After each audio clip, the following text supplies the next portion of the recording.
श्री कृष्ण जन्माष्टमी के दिन गौमाता को खिला दे ये एक चीज, दरिद्रता समाप्त हो जाएगी। नमस्कार, आपका स्वागत है। दोस्तों, हर साल भाद्रपद माह के कृष्ण पक्ष की अष्टमी पर कृष्ण जन्माष्टमी मनाई जाती है। द्वापर युग में इसी दिन भगवान श्री कृष्ण का जन्म हुआ था। श्रीमद्भागवत पुराण के अनुसार श्री कृष्ण का जन्म अष्टमी तिथि, रोहिणी नक्षत्र, वृषभ राशि और बुधवार के दिन हुआ था। इस साल जन्माष्टमी बहुत खास है क्योंकि इस बार श्री कृष्ण का जन्म दिवस बुधवार को ही मनाया जाएगा। इस वर्ष भाद्रपद कृष्ण जन्माष्टमी की तिथि की शुरुआत 6 सितंबर को दोपहर 3:37 को होगी और अष्टमी की समाप्ति 7 सितंबर शाम 4:14 को होगी। इस दौरान श्री कृष्ण का जन्मोत्सव मनाया जाएगा। श्री कृष्ण पूजा का शुभ मुहूर्त 6 सितंबर को रात्रि 11:57 से लेकर 7 सितंबर को सुबह 12:42 तक रहेगा। दोस्तों, भगवान श्री कृष्ण को गौ माता से अत्यंत लगाव था, इसीलिए जन्माष्टमी के दिन गौमाता की सेवा जरूर करनी चाहिए और गौमाता को कुछ चीजें अवश्य खिलानी चाहिए। खासकर इस दिन आप ये एक चीज जरूर खिलाए, इससे आपके जीवन से दरिद्रता समाप्त हो जाएगी। दोस्तों, हमारे प्राचीन धर्म ग्रंथों में गाय को एक अत्यंत महत्वपूर्ण और पवित्र पशु माना जाता है। शास्त्रों में गाय को माता कहा गया है और समस्त देवी देवता इनका पूजन करते हैं। गौ माता के शरीर में 33 कोटि देवी देवताओं का निवास होता है। गाय एक अत्यंत पवित्र, निर्मल, शांत, निष्पाप जीव है। ऋग्वेद में इसे संसार का पालन पोषण करने वाली कामधेनु माता कहा गया है। इसके दर्शन मात्र से मनुष्य के हजारों पाप नष्ट हो जाते हैं। इसीलिए कभी इस निष्पाप गौ माता पर अत्याचार नहीं करना चाहिए। गाय को कभी मारना नहीं चाहिए और कभी उन्हें कष्ट नहीं देने चाहिए। गाय को मारना शास्त्रों में सबसे बड़ा पाप माना गया है। दोस्तों, भगवान श्री कृष्ण को गायों से विशेष लगाव था। उन्हें गौ माता बहुत अधिक प्रिय थी। श्री कृष्ण के अनुसार गायों की सेवा करना ही सर्वश्रेष्ठ धर्म है। इससे बड़ा पुण्य का कार्य संसार में दूसरा कोई नहीं। कलयुग की भविष्यवाणी करते हुए भगवान श्री कृष्ण कहते हैं कि कलयुग में जब धर्म का लोप हो जाएगा तब मनुष्य गाय की सेवा नहीं करेंगे। मनुष्य केवल दूध के लिए ही गाय को पालेगा।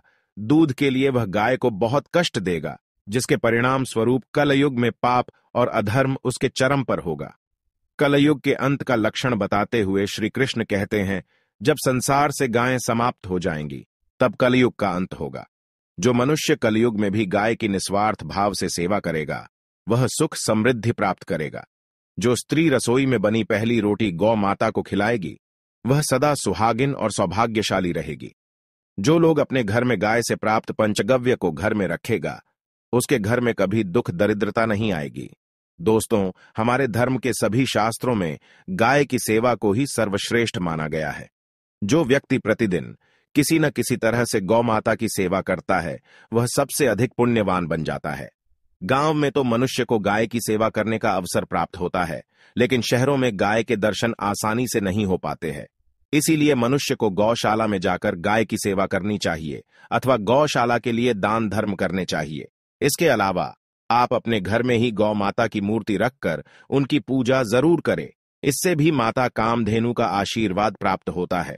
शास्त्रों में गौ माता को मां लक्ष्मी का रूप माना गया है, इसीलिए उनकी पूजा करने से दरिद्रता दूर होती है। प्राचीन काल से ही गौ माता की सेवा और संरक्षण करने की परंपरा चली आ रही है। कई ऋषि मुनि अपनी कुटिया में गायों का पालन करते थे तथा राजा महाराज गायों का दान करते थे। गायों के दान को सबसे बड़ा दान कहा गया है। गाय का दान करने से सभी जन्मों के पाप नष्ट हो जाते हैं और मनुष्य को मोक्ष की प्राप्ति होती है। आज हम आपको गौ माता के संबंध में बहुत ही महत्वपूर्ण बातें बताने जा रहे हैं। गाय की पूजा कैसे करनी चाहिए, गाय को कौन सी चीजें खिलाने से कौन सा फल मिलता है तथा गाय के किस अंग को स्पर्श करने से दरिद्रता दूर होती है आदि के बारे में हमारे शास्त्रों में बहुत ही महत्वपूर्ण ज्ञान दिया गया है। हमारी अत्यंत पूजनीय गौ माता के बारे में आप सभी को यह बातें अवश्य जान लेनी चाहिए। इससे आपके जीवन से सभी प्रकार के कष्ट दूर होंगे। दोस्तों, कई बार महिलाएं जाने अनजाने में गाय को कुछ चीजें खिला देती हैं, जिससे मां लक्ष्मी क्रोधित हो जाती है। शास्त्रों में कहा गया है कि ये चीजें गाय को कभी नहीं खिलानी चाहिए। इससे मनुष्य के जीवन में दुर्भाग्य आता है और उसे किसी भी कार्य में सफलता नहीं मिलती है। तो चलिए जान लेते हैं गौ माता के विषय में महत्वपूर्ण नियम। सबसे पहली बात है, दोस्तों, गौ माता के दर्शन करना बहुत शुभ होता है। शास्त्र कहते हैं, रोज सुबह गाय के दर्शन होने से पुण्य की प्राप्ति होती है और सुबह गोबर के दर्शन होने से लक्ष्मी की प्राप्ति होती है। अगर किसी महत्वपूर्ण कार्य के लिए जा रहे हैं और अचानक ही गौ माता आपके रास्ते में आ जाती है तो वह कार्य निश्चित ही सफल हो जाता है। किसी भी यात्रा पर निकलते समय अगर गौ माता के दर्शन हो जाए तो वह यात्रा सुखपूर्वक पूर्ण हो जाती है, इसमें संशय नहीं है। ज्योतिष शास्त्र के अनुसार कुंडली में यदि पितृ दोष होता है तो अन्य उपायों के साथ साथ गौ माता को प्रतिदिन रोटी और घास खिलाने से लाभ होता है और पितृ दोष से मुक्ति मिलती है। इसी तरह कुंडली में यदि शनि की 7.5 या महादशा है तो हर शनिवार और अमावस्या को काले रंग की गाय को घास या रोटी खिलाएं और उसकी पूजा करें, इससे शनि दोष कम होता है। गौमूत्र यानी कि गाय का मूत्र बहुत ही उपयोगी, पवित्र और स्वास्थ्य की दृष्टि से अत्यंत हितकारी होता है। आध्यात्मिक दृष्टि से तो गौमूत्र का महत्व है ही, साथ ही वैज्ञानिक और स्वास्थ्य की दृष्टि से भी गौमूत्र के बहुत से लाभ बताए गए हैं। गौमूत्र में बहुत से खनिज पदार्थ और स्वास्थ्यवर्धक तत्व होते हैं जो हमारे शरीर की शुद्धि करते हैं और बहुत से रोगों से भी बचाते हैं। साथ ही गौमूत्र छिड़कने से वातावरण में शुद्धता और पवित्रता व्याप्त हो जाती है। इसीलिए हमारे शास्त्रों में शरीर को निरोगी रखने के लिए प्रतिदिन गौमूत्र का सेवन करने तथा घर में गौमूत्र छिड़कने के लिए कहा गया है। कुंडली में शुक्र ग्रह की स्थिति को मजबूत करने के लिए ज्योतिष शास्त्र के अनुसार सुबह के भोजन में सबसे पहली रोटी निकालकर एक सफेद गाय को खिलाना शुभ माना जाता है। अगर आपकी कुंडली में बुध ग्रह कमजोर है या आपको किसी कारण इसके दुष्प्रभाव झेलने पड़ रहे हैं तो हर बुधवार के दिन गाय को हरा चारा खिलाना शुरू कर दें।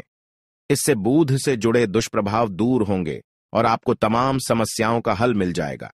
अगर कुंडली में मंगल दोष है जिसके कारण आपके जीवन में कई तरह की परेशानियां हैं तो लाल रंग की गाय की सेवा करें। मंगलवार के दिन गाय का पूजन करें और उसे गुड़ और चने आदि खिलाएं।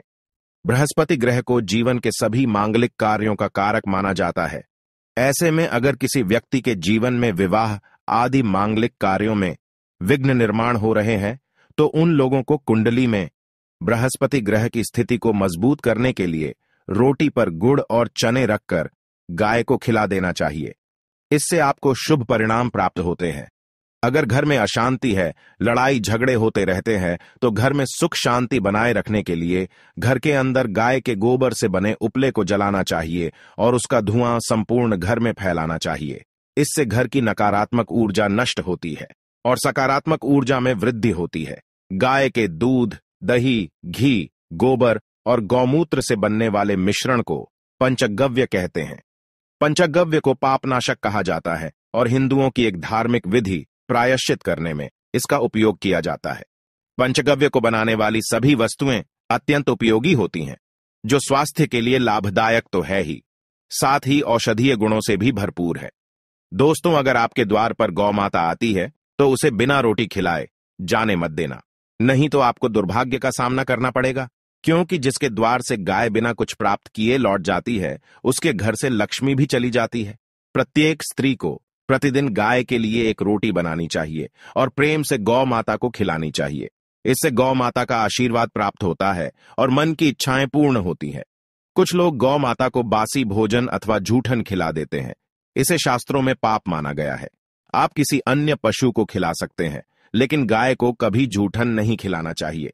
भूख लगने के कारण गौ माता उस अन्न को ग्रहण तो कर लेती है, लेकिन इसका पाप उस व्यक्ति को लगता है जो गौ माता को ऐसा बासी भोजन खिलाता है। गाय एक शाकाहारी और पवित्र पशु है, इसीलिए गाय के भोजन में कभी मांस, अंडे आदि चीजें नहीं डालनी चाहिए।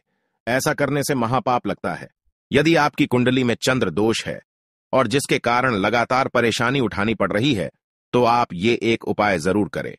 आप रोटी पर सफेद मक्खन, नमक और घी लगाकर गौ माता को खिला दें।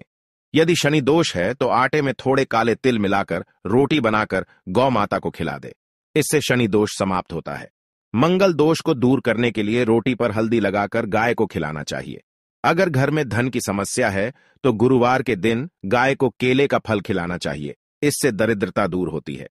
दोस्तों, गौ माता के पीठ पर एक उभरा हुआ कूबड़ होता है। उस कूबड़ में सूर्य केतु नाड़ी होती है। जब भी आपके द्वार पर गौ माता पधारे, आप इस कूबड़ को एक बार जरूर स्पर्श करें। इससे आपके जीवन से सभी दुखों का अंत होगा और धन संपत्ति की प्राप्ति होगी। शास्त्रों में कहा गया है, जो मनुष्य तन मन धन से गौ माता की सेवा करता है, वह मृत्यु के बाद वैतरणी नदी को गौ माता की पूंछ पकड़कर पार कर लेता है। उस व्यक्ति की अकाल मृत्यु नहीं होती है और उसे मोक्ष की प्राप्ति होती है। जिस व्यक्ति के भाग्य की रेखा सोई हुई है, अगर वह व्यक्ति अपनी हथेली पर गुड़ रखकर गौ माता की जीभ से चटाता है, तो उसकी सोई हुई भाग्य रेखा खुल जाती है और उसका दुर्भाग्य सौभाग्य में परिवर्तित हो जाता है। तो दोस्तों, इस प्रकार से आप सभी गौ माता की सेवा जरूर करें। उम्मीद है आपको यह जानकारी अच्छी लगी होगी। वीडियो को लाइक जरूर करें और कमेंट में जय गौ माता और जय श्री कृष्ण जरूर लिखें। दोस्तों, ऐसी और वीडियो देखने के लिए हमारे चैनल को लाइक और सब्सक्राइब जरूर कर देना।